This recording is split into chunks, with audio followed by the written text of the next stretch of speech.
మంచిగా మసాజ్ చేస్తే యాక్టివేట్ అయిపోతాయి. ఈ 2 చేతుల యొక్క మధ్యలో భాగాలు ఉన్నాయి కదా, ఈ భాగాలతోని మోకాళ్ళకి సైడ్స్‌కి క్లాప్ చేయాలి. 1. సో ఎవరి సెల్ఫ్ ప్రాక్టీస్ వాళ్ళే చేయాలి. ఇతరుల హెల్ప్ తీసుకోవద్దు. ఎందుకంటే మీకు తెలుసు మీ యొక్క స్ట్రెంగ్త్ గాని, మీ మోకాళ్ళకు అవసరమైనటువంటి బలం గాని మీకు తెలుసు. సో ఇలా 40 నుంచి 50 సార్లు ఇలా ట్యాప్ చేసిన తర్వాత రెస్ట్ తీసుకోవాలి.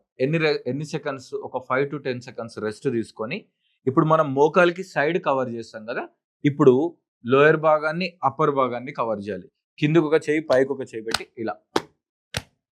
దీని తర్వాత మోకాలు యొక్క పై భాగం, దీన్ని కూడా బాగా 40-50 టైమ్స్ మోకాలికి.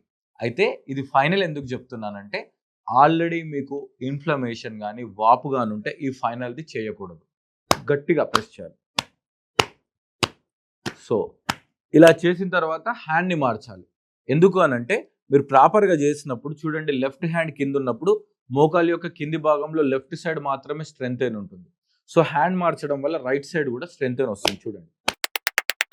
సో కింద, పైన, సైడ్స్కి అండ్ మిడిల్కి ఒక కాంట్రా ఇండికేషన్ ఏంటంటే, ఆల్రెడీ మీకు వాపులు ఉన్నట్టయితే మిడిల్ని డైరెక్ట్గా చేయకూడదు. కింద పై భాగం చేసినా సరే ఆ వాపులు తగ్గిన తర్వాత మిడిల్ పార్ట్కి వెళ్ళొచ్చు.